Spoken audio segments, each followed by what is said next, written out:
ತುರ್ತಾಗಿ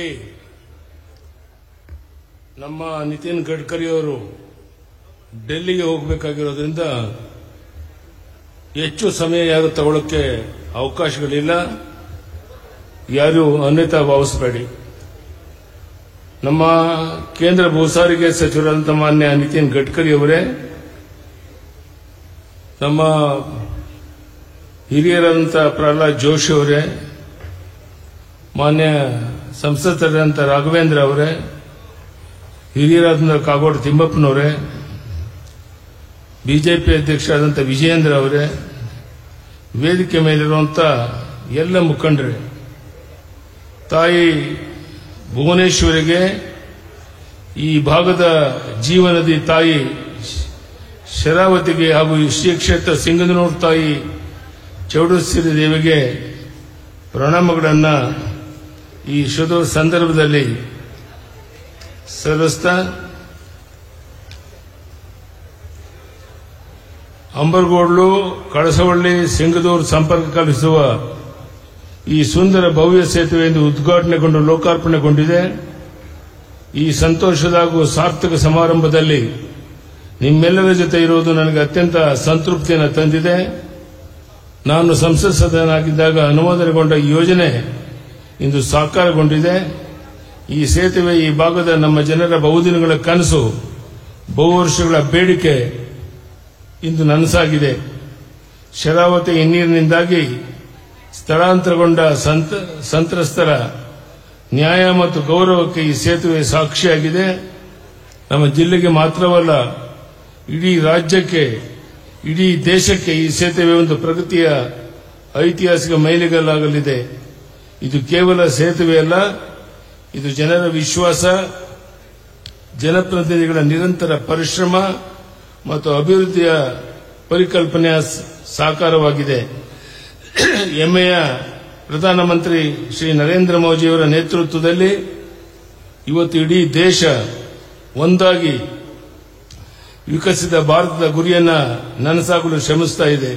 ಹಾಗೆಯೇ ನಮ್ಮ ಕೇಂದ್ರ ಸಚಿವರಾದ ನಿತಿನ್ ಗಡ್ಕರಿಜಿಯವರು ವಿಶೇಷವಾಗಿ ಕರ್ನಾಟಕದ ಎಲ್ಲ ಅಭಿವೃದ್ಧಿ ಯೋಜನೆಗಳಿಗೆ ನಿರಂತರ ಬೆಂಬಲ ನೀಡುತ್ತಾ ಬಂದಿದ್ದಾರೆ.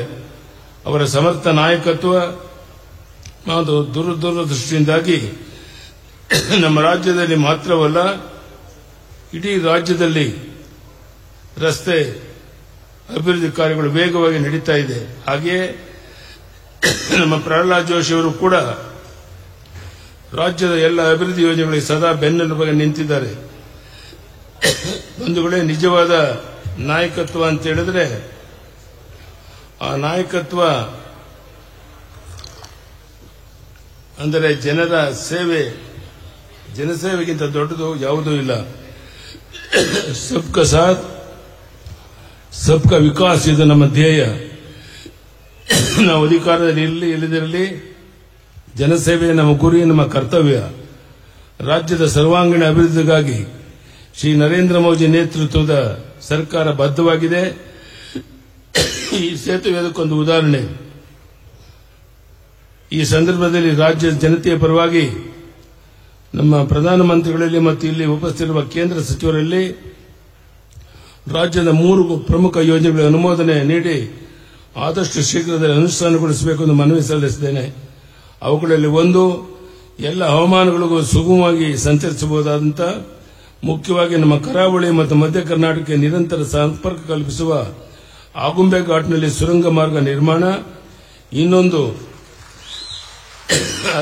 ಇಂದು ಹಲವು ಜಿಲ್ಲೆಗಳ ಸಂಪರ್ಕದ ಪ್ರಮುಖ ರಸ್ತೆಯಾಗಿರುವ ಹೊಸಪೇಟೆ ಬಾಳೆಹೊನ್ನೂರು ರಸ್ತೆಯನ್ನು ರಾಷ್ಟ್ರೀಯ ಹೆದ್ದಾರಿಗೆ ಮೇಲ್ದರ್ಜೆಗೇರಿಸುವಂತಹದ್ದು.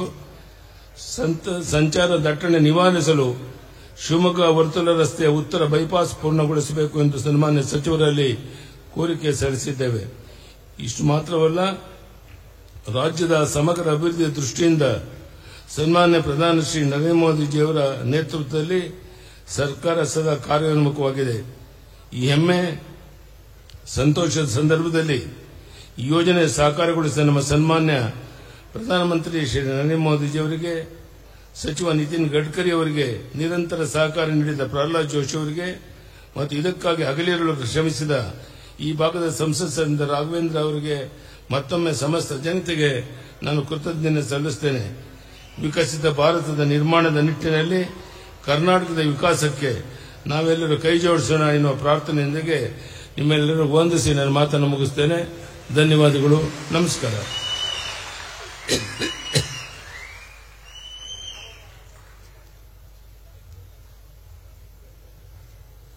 ಈ ಕ್ಷೇತ್ರದ ಅಭಿವೃದ್ಧಿಯ ಕೆಲಸಗಳನ್ನು ನೋಡಿ ಮುಕ್ತ ಕಂಠದಿಂದ ಶ್ಲಾಘಿಸಿದ್ದಾರೆ ಶ್ರೀ BS ಯಡಿಯೂರಪ್ಪನವರು. ಮತ್ತೊಮ್ಮೆ ನಾವೆಲ್ಲರೂ ಸಹ ಅವರಿಗೆ ಧನ್ಯವಾದಗಳನ್ನು ಅರ್ಪಿಸೋಣ. Thank you sir.